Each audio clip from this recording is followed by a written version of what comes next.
1-2.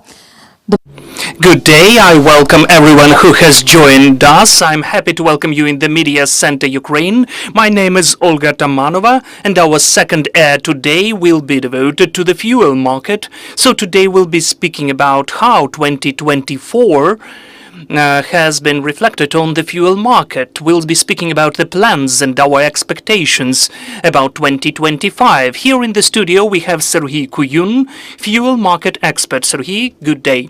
Yes, hello to you in the new year as well. Thank you. Let us hope that we'll be meeting frequently to keep them on the pulse of this interesting and important market. For the beginning, I would like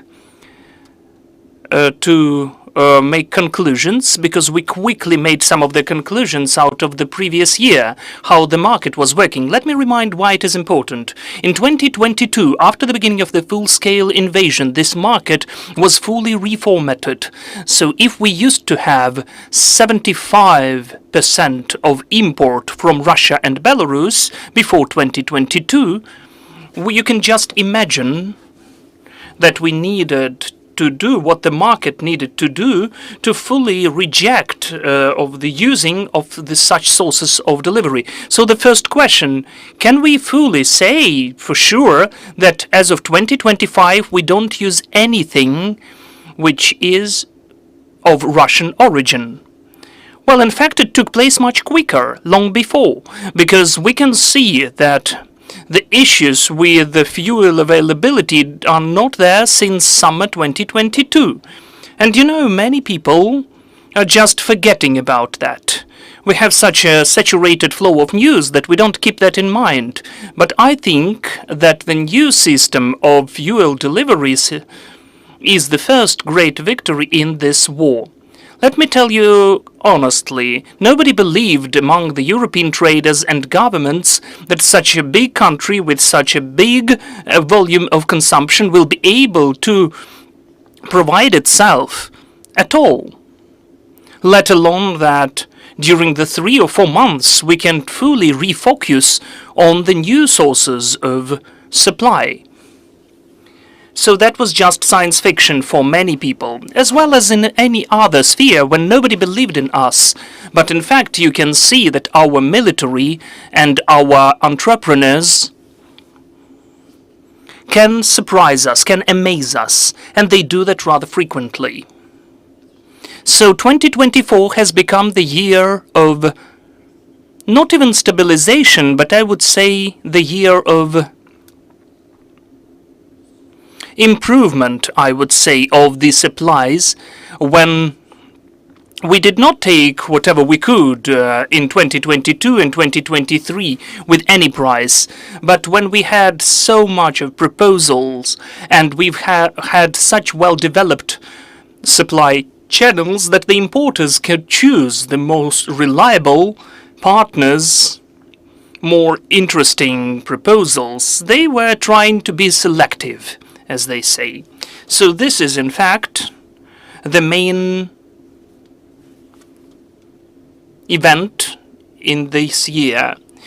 We can see how it could be reflected in our events. We could see the decrease of the producers now, countries of fuel. If we used to have 20-25, depending on the brand, 20-25 countries in 2023. In 2024, we had only 15 countries of fuel suppliers. The ones which were not that useful or convenient, which are logistically remote, we cut them out because they are more expensive. And secondly, the peculiarity is that we had the decrease of the importers' numbers. For instance, the record level, the top level of activity was registered in December 2022. We used to have 485 importers of oil products, and already in 2024, in average, we had 336 ones. So we had the decrease of 30% in the number of importers. Why? Because we had this crazy in fact, need and the hype. Everybody wanted to earn using this hype, and we're working according to inertia. But in fact, the market has changed. The demand was not that high, the opportunities were not that numerous, so the number of importers was decreasing. I think this tendency will go on, because there can be lots of so-called accidental people who are still living in the memories of 2022, when just using one fuel truck, you could earn as much as you could earn for a month. It is not like that anymore, and it will never happen like that anymore. That is about the number and the ways of consumption. As of the indicators and figures of import, looking at the fuel, the import decreased for 0.5%, 1,244,000 tons. The import of diesel fuel has increased for 7.5%, which is 6.6 million tons.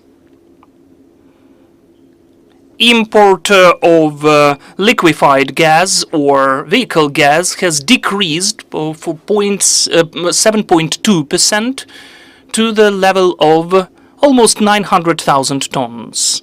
So we can see this kind of correlation, which is not that significant. We can see the decrease of consumption of fuel, of gasoline and liquefied gas, that is the fuel consumed by persons. I mean the people who use vehicles, just cars.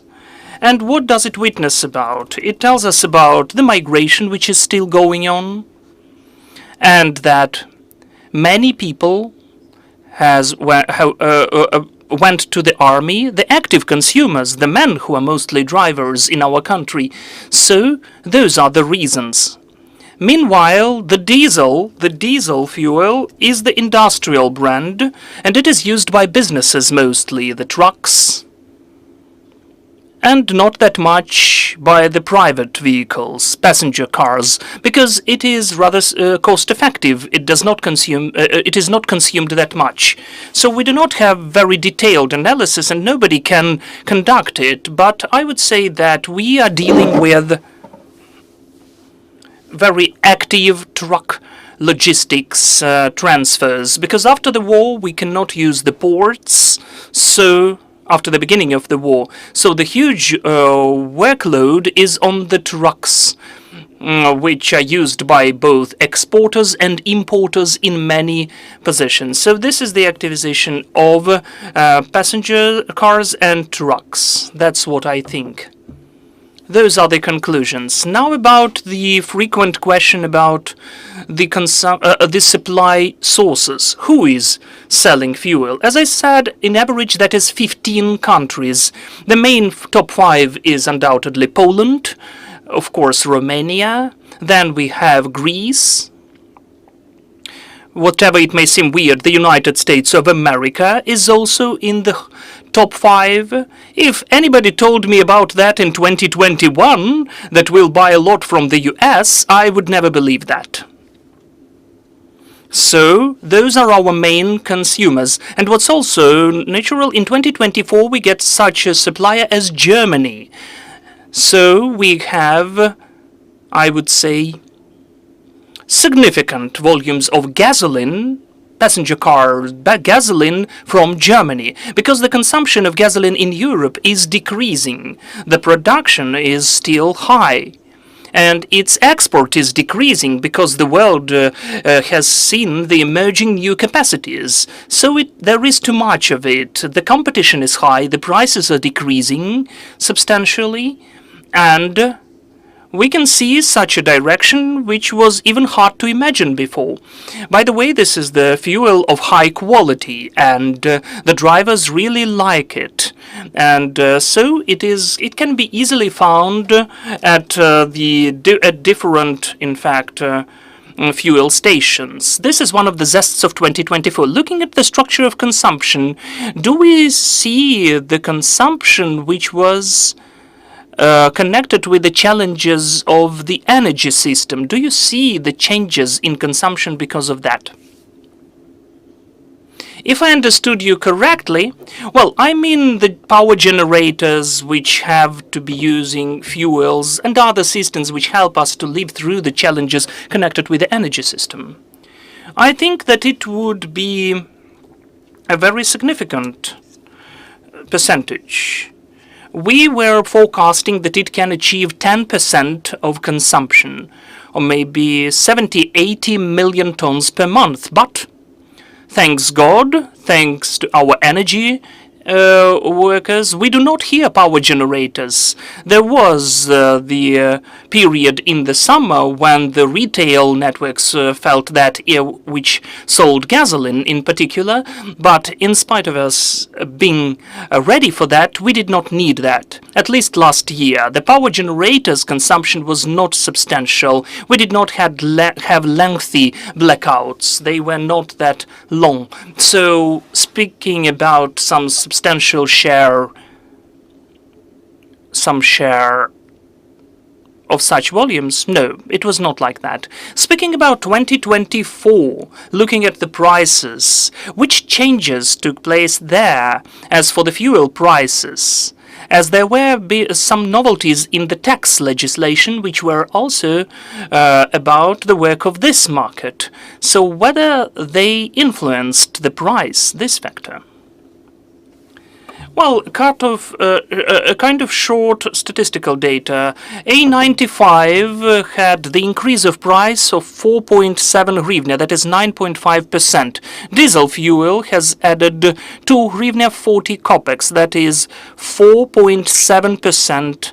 And liquefied gas, 3.1 hryvnia, that is 12% of increase. So we remember that half of this price increase, or maybe even more, is because of the increase of taxes, that is excise fee. I would remind you that in summer there was the law adopted which introduces the gradual increase of excise fee for fuel, and it is calculated for 4 years till 2028. And when excise fee should achieve the minimal European rates, which exist as of today. That is the gradual, incremental program. The first stage started on the 1st of September. The tax of diesel has increased for 2 hryvnia. The liquefied gas saw more substantial increase of 5 hryvnia. And since the 1st of January, the second stage started. The same increase on fuel, gasoline and diesel. And as for liquefied gas, 1 hryvnia 30 kopecks. That is very moderate, I would say. So we can see that it covered approximately, for instance, as for gasoline, it covered half of the price, half of the annual increase. As of diesel fuel, 2 hryvnia 40 kopecks. That is only excise. It is the only one which increased the price for 2 hryvnia.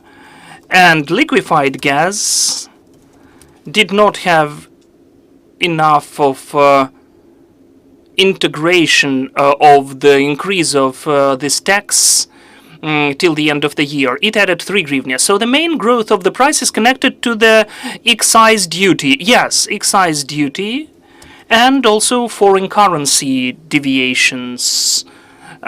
Because what are the main factors of price increase? The world price, which decreased last year, because we can see and remember that the oil price as of the last year was approximately $75 per barrel in average. In 2023 that was, it seems to me, 85, and in 2022 the most tragic year, that was $100. So the price of oil is decreasing.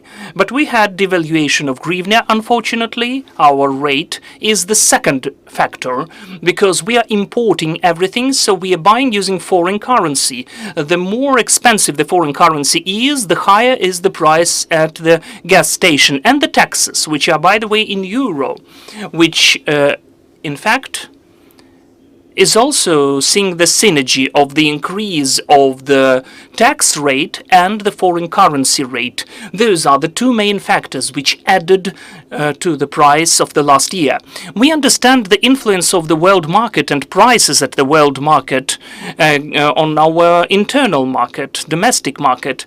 Let us describe what we have in the beginning of 2025, what is taking place at the world market and how it can influence us. The year started really actively. First of all, as we've already mentioned, the increase of excise duty rate.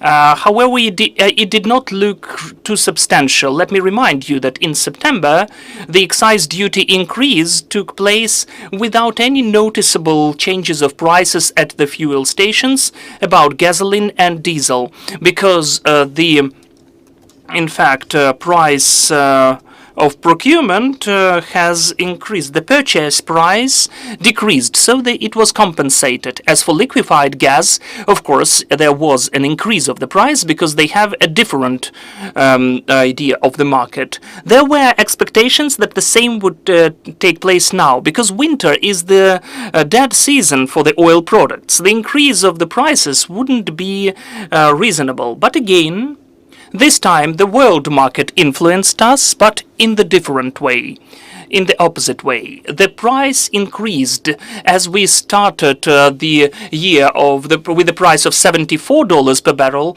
Yesterday it was at the level of 82, so 10% of the increase of the oil price, and so it influenced the gas stations prices of the operators. So last week we had the first stage of the price increase, 1.5 hryvnia increase. Today there was the increase as well in some of the networks. The price will be increasing because we have a substantial increase at the world market. Looking at the closest perspective, I think that what was the reason of this growth at the world market? It was taking place because there were powerful sanctions introduced by the US against Russian tankers and oil generating companies. Is it situational? Yes, undoubtedly it is. It is also always like this. It's situational. Looking at the situation with the embargo of Russian oil products in Europe, there was a huge hype. The Russians were trying to promote that everything will stop and everyone will be frozen. Yes, there was the increase of the price, but then it went down quickly because the new transport logistics connections were created and everything started to work as it used to work. The natural gas price in Europe is even lower than it used to be before the war. So the same will happen with the oil, even quicker, because finding new tankers which are not under sanctions is not an issue. It's not hard. During the next month, this situation should be solved, because no one would justify the transfers. The tankers which are under sanctions will move to a different part of the globe. And here we'll have the tankers, the oil tankers, which are not under sanctions.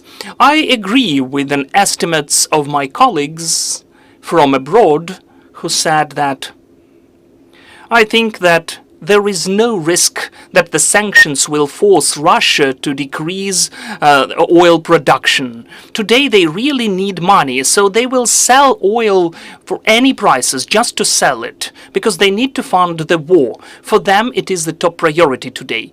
So if they try to close the tab, what the US were afraid of before the elections. What did they say? Don't hit against Russian refineries or ports, because the US were afraid of destabilization. The Biden team were afraid of destabilization of the world oil market because it could increase the gasoline prices in the US, which could weaken the electoral campaign of ex-president, in fact already ex-president. So this was the reason. And now nobody even assumes that Russians are capable to close the oil tab. It is obvious that they will do that. The price could be $80, $70, $60, $50. They will need to pump even more so that they could earn enough with lower prices. So you need to sell bigger volumes. So they will do that. My colleagues, Ukrainian colleagues, whoever I know, it was always obvious for them. The Russians are not in the position to provoke world markets.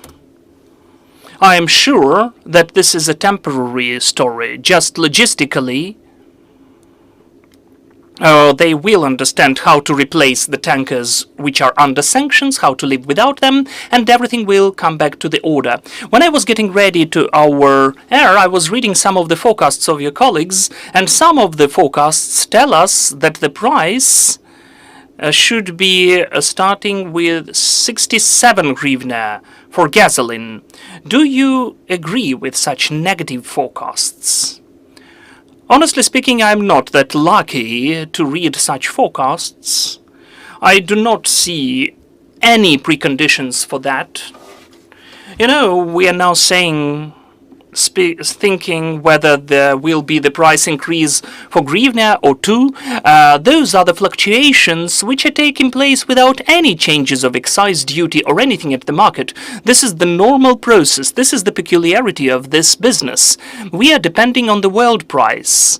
If they have the issues in the Channel of Suez, or they have the storm, or they cannot get through some strait, or there is some employees strike, and instantly the price is fluctuating, it is always reflected on the price. This is how it works.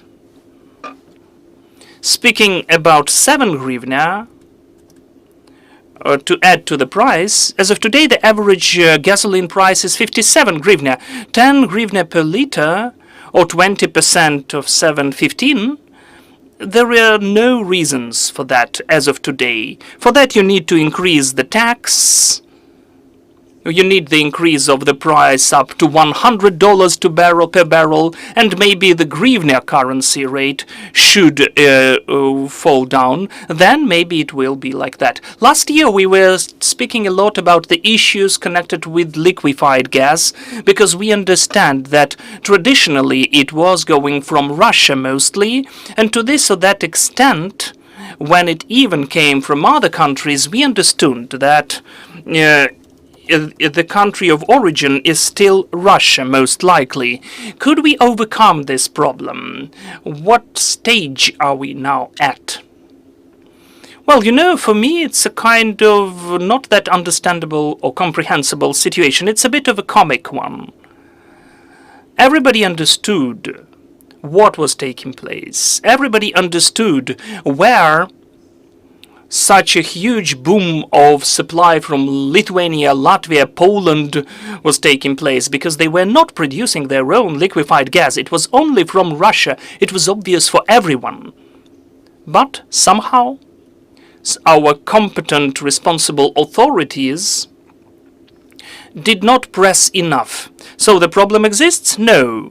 The problem will not be significant anymore, because we were waiting enough so that the Europeans have introduced embargo for Russian gas for import. So this embargo started on the 24th of December. Because not of our decisions, but because of the decisions of the EU, which will lead to the decrease of such supplies to minimum. Because Poland is now prohibited to import gas, and it was the biggest importer of Russian liquefied gas in the world. So those volumes potentially are decreasing. They are still there when we have some of the gaps which they are using, when some Russian volumes can get here. Because the liquefied gas has several codes. That is butane, propane, and other fractions. So they introduced embargo for one code, but they did not introduce embargo for other liquefied gases. So maybe they can use them as components to produce some of the combinations. Of course, they won't be that numerous to create such mixtures, but the volumes are totally different. And why do we have the high price for the liquefied gas? Not only because of the taxes, but because it's very expensive in the procurement. And it is expensive because the Polish are forced to search not Russian gas in Europe. And they find it in the US, in Sweden. And obviously this price is not Russian, it is higher. And this gas leads to some logistic issues. They cannot instantly bring as much as they need, so they buy with an expensive price, bring it from remote places. So far it is expensive, and it's not always enough for us. We can see that our supplies are moving from south, from Poland, to Romania, where there is enough of that, a lot of that. But still it leads to the situation that the price is high and this gas is not that much at the market so far. But I'm sure that this issue will be solved during the next couple of months when everything will be in order. According to your expectations, which country will take this niche? First of all, the US. They have lots of liquefied gas. This is more of an issue because we don't have the places where to take it to. It is taken by huge gas carriers, and we need somehow to bring it to the land. We need some capacities in the ports. So we don't have them. The Polish people are doing that quickly, constructing some of the new capacities. Thank you for this conversation. I hope it will take place like that. Thank you for the positive forecast, it seems to me. We hope that our fuel market will go on as we've seen it before. I'm sure in that. I'm sure. Maybe today, in those turbulent times, it is one of the few points of fulcrums which we can use. So when I am asked whether the fuel will be there, we have a different issue. The fuel is there is so much of the fuel that we are in the permanent deficit.